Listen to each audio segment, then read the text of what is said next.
मी सुनीता विलास काळे, यवतमाळ.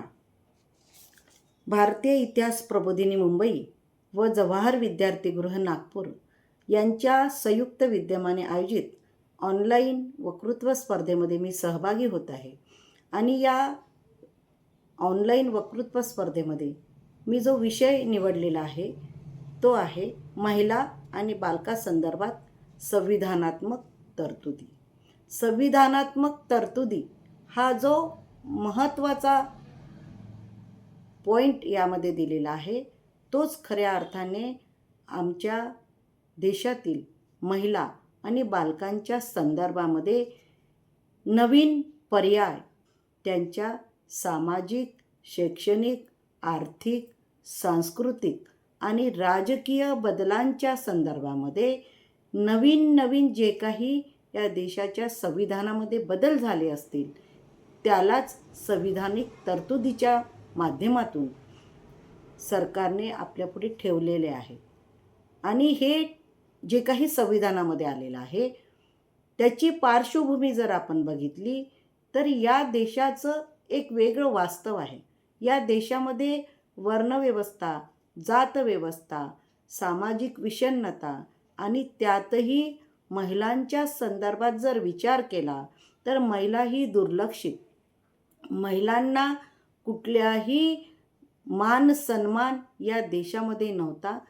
तिला तिचं स्वतःचं अस्तित्व नव्हतं, तिला स्वतःचा जगण्याचा अधिकार नव्हता, तिला स्वतःच्या मानसिक स्वातंत्र्याचा अधिकार नव्हता. हे सगळं वास्तव या देशामध्ये असताना या देशामध्ये तथागत गौतम बुद्धांनी सुरुवात केली ती भिक्खुनी संघापासून. अनेक इतिहासामध्ये आपल्याला त्याचे दाखले मिळतात की महिलांनी आपलं कार्य आणि कर्तृत्व आपल्या समाजापुढे मांडलेलं आहे. आणि त्यानंतर महात्मा ज्योतिबा फुलेंनी तथागतांचा जो विचारांचा मुद्दा पुढे नेत या देशामध्ये स्त्रियांचं शोषण, सामाजिक, आर्थिक, सांस्कृतिक जे ज्यांना समाजामध्ये दिसलं त्यांनी स्त्रियांना केंद्रबिंदू मानून प्रथम पाऊल या देशामध्ये त्यांनी जे उचललं की महिलांना शिक्षण मिळालं पाहिजे.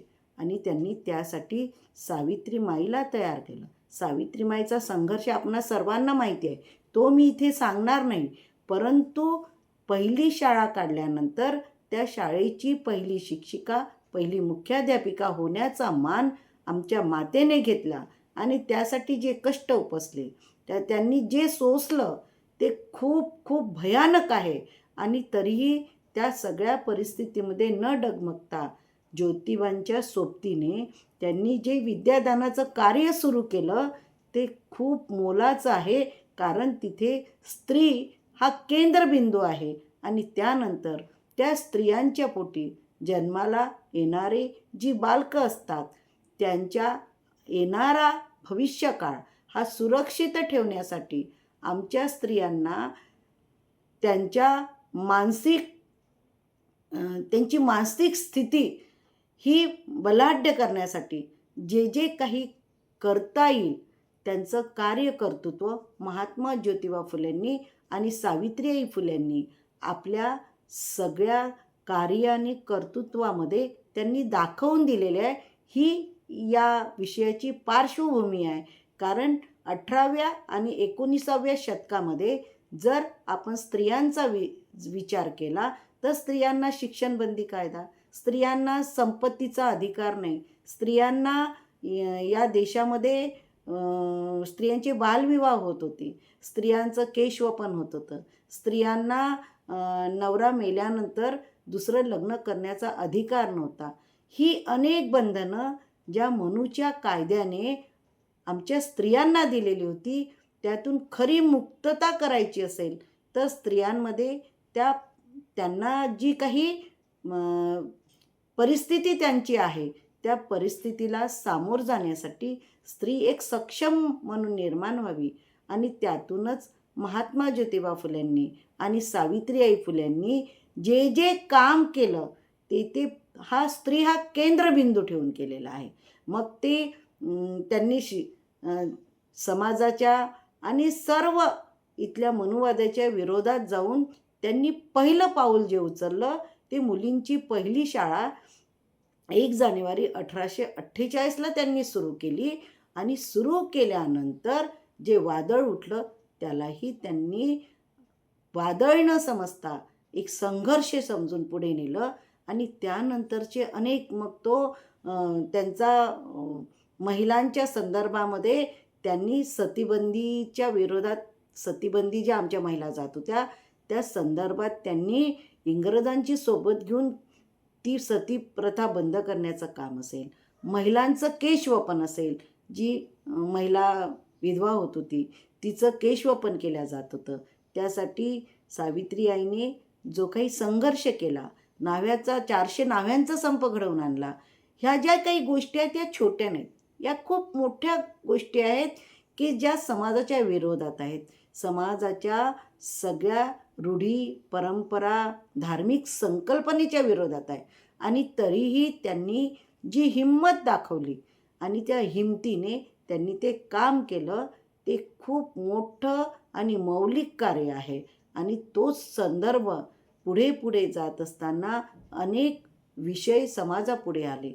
समाजामध्ये विषय पुढे येत असताना स्त्रियांचं आणि स्त्रियांपासून एखादा नवीन बाळ तिच्या उदरातून जन्म घेतो आणि उदरातून जन्म घेतलेला बाळाचा सुद्धा कसं संगोपन केलं पाहिजे, त्यासाठी काय उपाय असले पाहिजे, हे महात्मा फुलेंनी त्यांच्या प्रत्येक शब्दात, प्रत्येक लेखनात त्यांनी ते मांडलेलं आहे.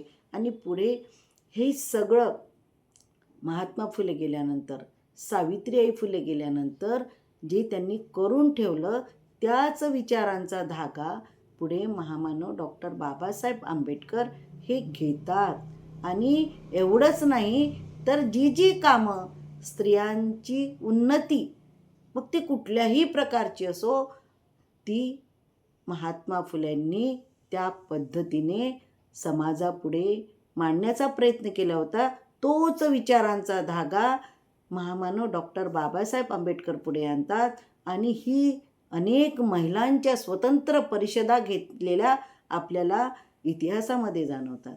आणि हे सगळं काम करत असताना जेव्हा या देशामध्ये भारताला स्वातंत्र्य मिळालं, स्वातंत्र्य मिळाल्यानंतर त्याही आधी स्वातंत्र्य मिळाल्यानंतर अनेक कलमं या संविधानामध्ये यावीत असं बाबासाहेबांना वाटलेलं होतं आणि त्यांनी ती कलमं ती अंतर्भूतसुद्धा केली. परंतु महत्त्वाचा मुद्दा की भारत स्वातंत्र्य झाल्यानंतर 15 ऑगस्ट 1949ला तो स्वातंत्र्य झाल्यानंतर आणि आपलं संविधान हे 26 जानेवारी 1950ला लागू झालं. आणि हे संविधान लागू झाल्यानंतर ज्या पद्धतीने त्यांनी हिंदू कोड बिलाची भूमिका सरकारपुढे मांडली आणि हिंदू कोड बिल लागू करावं, ज्या हिंदू कोड बिलामध्ये स्त्रियांच्या संदर्भात अनेक चांगले निर्णय बाबासाहेबांनी लिहून ठेवलेले होते, परंतु सरकारने ते नाकारले. आणि म्हणूनच महामानव डॉक्टर बाबासाहेब आंबेडकरांनी या देशामध्ये ज्या 2 गोष्टीसाठी राजीनामा दिला, ती एक गोष्ट म्हणजे ओबीसींची जातनिहाय जनगणना झाली पाहिजे आणि दुसरी महत्त्वाची गोष्ट की हिंदू कोड बिल लागू झालं पाहिजे. या 2 गोष्टीसाठी बाबासाहेबांनी राजीनामा दिला. आणि ते सगळं तरतुदी असताना पुढे पुढे जेव्हा सरकार, स्वतंत्र भारताचं सरकार जेव्हा पुढे काम करायला लागलं आणि काम करत असताना अनेक, जसं बाबासाहेबांनी मोफत शिक्षण म्हणजे स्त्रियांच्या संदर्भात शिक्षणबंदी तर उठवलेलीच होती, पण मुलांच्या संदर्भामध्ये त्यांनी मोफत शिक्षण KG to PGचं मोफत शिक्षण आमच्या बालकांना दिले जावं, हा त्यांचा मोठा त्यांनी जो निर्णय त्यामध्ये दिलेला होता तो सुद्धा खूप महत्त्वाचा होता. आणि त्यानंतर जी धोरणं ठरवल्या गेली, अनेक धोरणं या भारतामध्ये ठरवल्या गेलेली आहेत, पण तीसुद्धा उशिराने ठरवल्या गेलेली आहेत.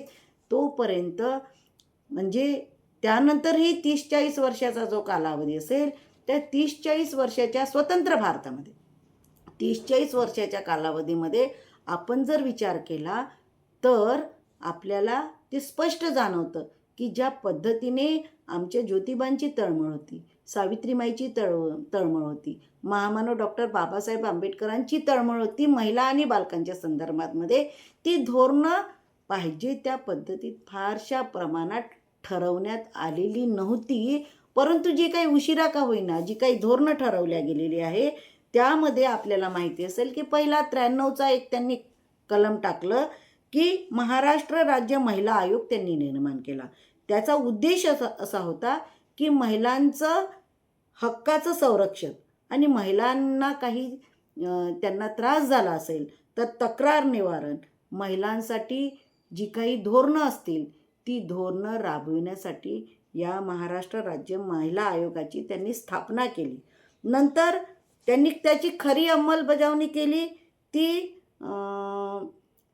93मध्येच केली. त्याची तारीखही 4/5/1993 आहे. त्यानंतर त्यांनी दुसरा कायदा आणला. तो कायदा असा होता की कौटुंबिक हिंसाचारापासून महिलांचे संरक्षण. हा कायदा त्यांनी मग परत आपण जर 93 आणि मधल्या काळाचा जर विचार केला तर तो 2005चा कायदा आहे.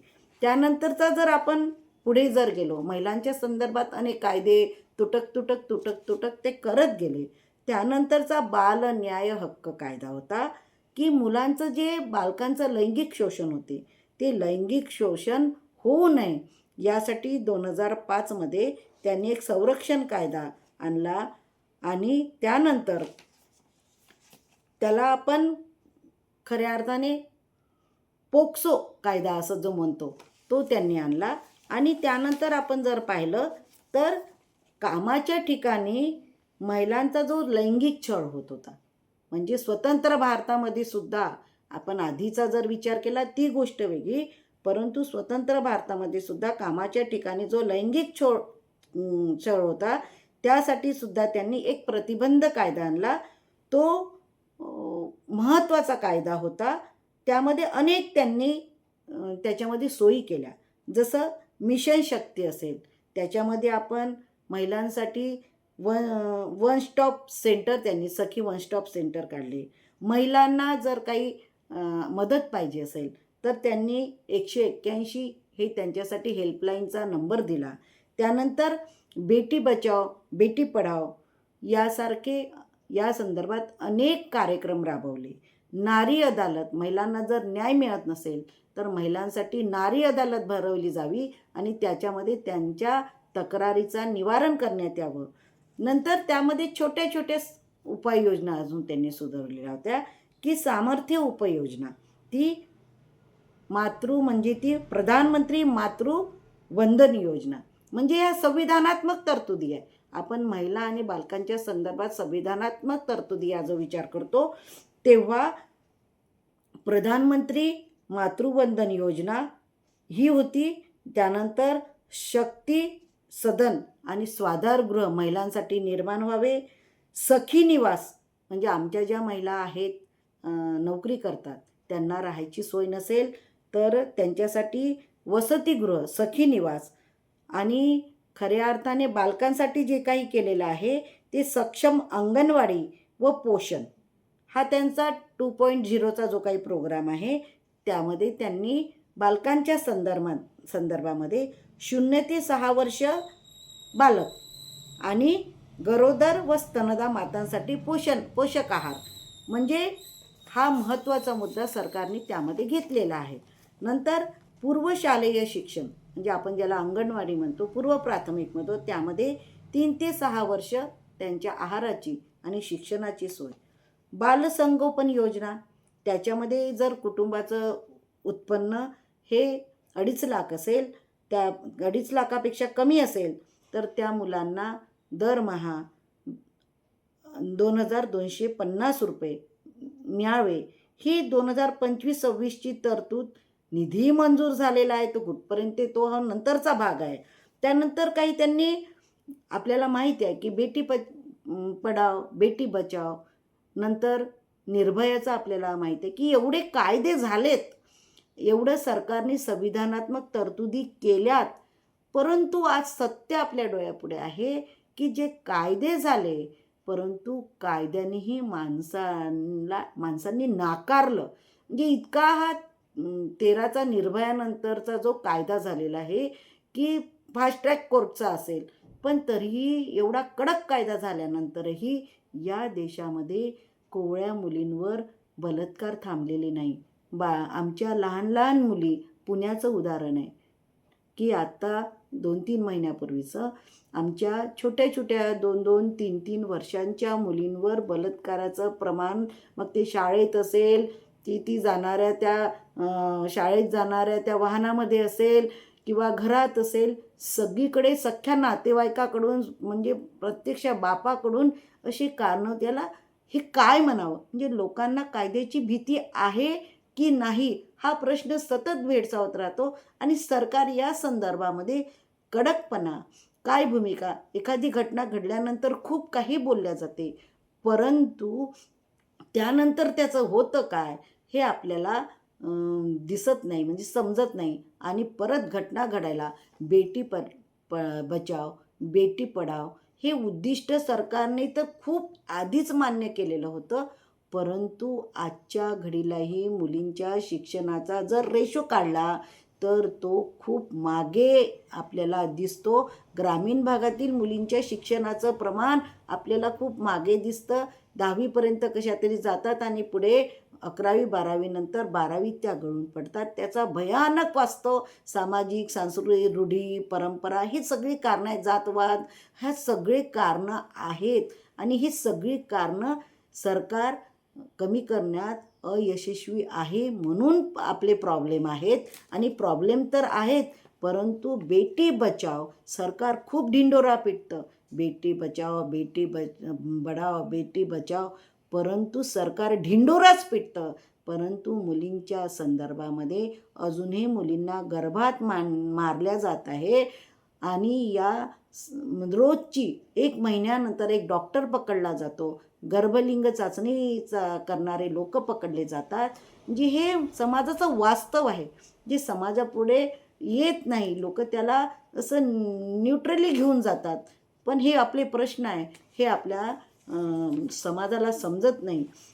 आणि आता तर अनेक योजना येत आहेत. म्हणजे मी जसं सांगितलं की 25-26ची बालसंगोपन योजना, म्हणजे ती बालसंगोपन योजना त्यांनी दिली, 60 कोटी मंजूर केला, परंतु त्याचं बालकांचं कुपोषण होऊ नये यासाठी सरकार करोडो रुपये खर्च करत असताना मेळघाटामध्ये, महाराष्ट्रातल्या मेळघाटामध्ये मुलं अन्न वाचून मरतात.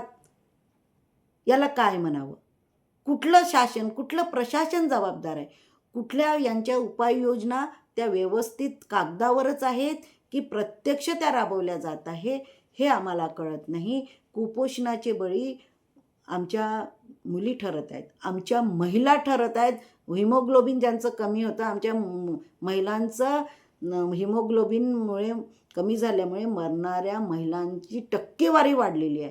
मग आम्ही कुठल्या योजना आमच्यासाठी आहेत हा विचार करायचा. सरकारला आम्ही प्रश्न विचारत आहोत. NGO येतात, सगळ्या योजना घेतात, कागदावर उतरवतात, सगळ्या छान छान दाखवतात आणि प्रत्यक्ष योजना ह्या आपल्यापर्यंत येत नाहीत. ही खरी खंत आहे. त्यानंतरची जी योजना असेल की आता आलेली लाडकी बहीण योजना, म्हणजे ज्याचं उत्पन्न निवडणूक होती, सरसकट सर्वांना देऊन टाकले आणि आता त्यातून कट होती. मग ज्यांचं उत्पन्न 2.5 लाखाचे असेल, त्यांचं इन्कम टॅक्स नसेल, अनेक अटी लावून त्यांना त्यातून काढून टाकलं. आणि लेक लाडकी योजना सरकारने काढलेली आहे की 0 ते 18 वयोगटातील ज्या मुली असतील त्यांच्यासाठी शिक्षण आणि संगोपनासाठी त्यांनी योजना काढली.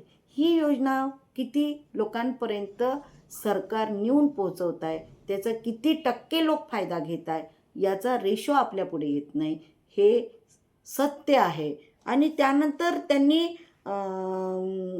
अनेक छोट्या छोट्या ग्रामीण भागासाठी काही योजना काढलेल्या आहेत की मनोधैर्य योजना असेल, म्हणजे आपलं मानसिक धैर्य वाढवला पाहिजे, याच्यासाठी सुद्धा योजना आहेत. बारीक नावांनी त्या काढल्या जातात, पण त्या इम्प्लिमेंट कशा केल्या जातात ते आपल्याला समजत नाही. म्हणजे बलात्कार झाला असेल मुलींवर, तिच्यावर ॲसिड हल्ला झाला असेल, तिच्यावर लैंगिक अत्याचार झाला असेल, अशा पीडित जे 18 वर्षाच्या खाली आणि त्याच्यावरच्या मुली असतात त्यांच्यासाठी त्या योजना आहेत. त्यानंतर महिलांसाठी स्वयंरोजगार महिला जी योजना आहे त्याच्यामध्ये ग्रामीण महिलांना लक्ष केलेलं आहे. आणि ग्रामीण महिलांसाठी मग ते संगणकाच्या MSCITचा कोर्स असेल, वाहन चालवण्याचा कोर्स असेल, शिवणकाम असेल, याच्यासाठी 90% अनुदान दिलं जातं. जुडो कराटेचं ट्रेनिंग असेल, यासारख्या अनेक योजना कागदावर सरकार आणत आहेत. योजना आणत आहे सरकार, आम्ही त्याचं स्वागत करतो.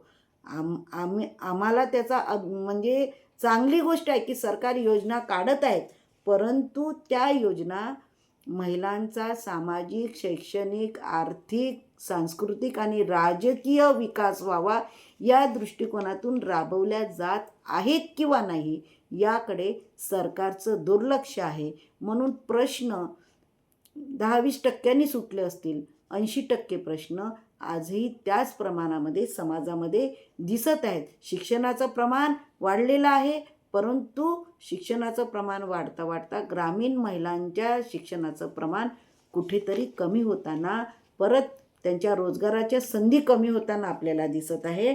आणि लखपती दीदीसारख्या योजना असेल, म्हणजे बचत गटातल्या ज्या महिला आहे त्या 37 लाख महिलांना त्यांनी लखपती केला आहे. तर 37 लाख महिलांनाच लखपती का करता तुम्ही? आमचं म्हणणं आहे की ज्या जातीने पीडित आहेत, सामाजिकतेने पीडित आहेत, शिक्षणाने पीडित आहेत, अशा सर्व महिलांना त्यांचं जे मागासलेपण आहे या सर्वच महिलांना तुम्ही लखपती करा ना. नंतर आदिशक्ती अभियान सरकार राबवत आहे. त्यानंतर ऑपरेशन मुस्कान, म्हणजे ज्यांच्यावर अन्याय अत्याचार झाला असेल किंवा ज्या पोरी हरवलेल्या असतील, कुठल्या वाईट याच्यामध्ये गेल्या असतील, तर त्या परत घरापर्यंत पोहोचून देण्यासाठी ऑपरेशन मुस्कान. त्यानंतर आमच्या महिला ज्या सरकारीमध्ये नोकरी करतात त्यांना 180 दिवस मातृत्व रजा आणि प्लस 1 वर्ष अर्धा पगार, यासारख्या अनेक योजना महिलांच्या संदर्भात आणि त्याला जोडून आपल्या बालकांच्या संदर्भामध्ये, म्हणजे तिला सुट्टी दिली जाते ती की तिच्या मुलाचं संगोपन तिने चांगलं करावं. त्यानंतर उमेद, आज जे बचत गट आहे उमेदच्या माध्यमातून चालवल्या जात आहे, त्या महिलांसाठी मॉल निर्माण करणे आणि त्यांच्यासाठी त्यांनी केलेल्या वस्तूला मूल्य देणे, हे सगळं आहे, सगळं होत आहे. पण त्याची टक्केवारी किती प्रमाणात होत आहे? हे जर सगळं सत्य असलं तर आमचा ग्रामीण रोजगार का वाढला नाही? आमच्या महिलांचा ग्रामीण रोजगारामध्ये टक्का का वाढला नाही?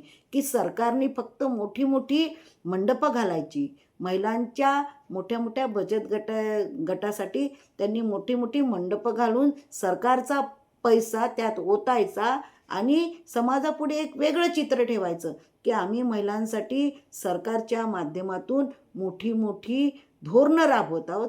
पण त्यातून नेमकं घडतंय काय याचा आपण विचार करू शकत नाही. एवढा पैसा खर्च होत आहे आणि तिथलं चित्र फार, जेव्हा त्या सगळ्या सरकारने राबवलेल्या महिलांच्या कार्यक्रमामध्ये आम्ही जातो आणि पाहतो तर ते सगळं अर्धसत्य असतं. आणि हे अर्धसत्य सरकारच्या माध्यमातून घडवल्या जात आहे.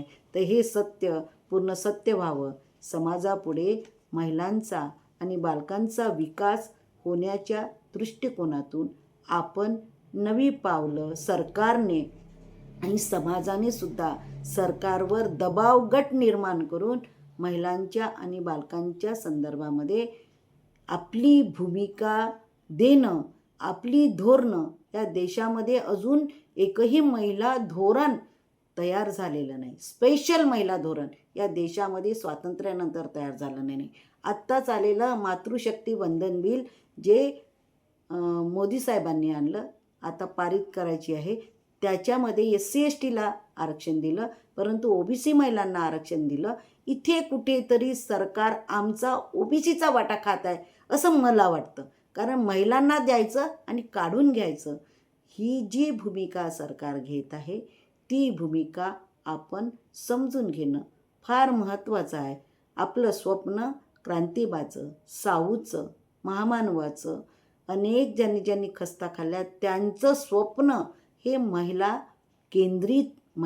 केंद्रित ठेवून त्यांनी पाहिले होते की एक महिला सक्षम झाली, मानसिकदृष्ट्या, शारीरिकदृष्ट्या, ती सांस्कृतिकदृष्ट्या, राजकीयदृष्ट्या, शैक्षणिकदृष्ट्या जर ती सक्षम झाली तर येणारा आमचा, तिच्या गर्भातून येणारा बालक हा सुद्धा सक्षम होईल.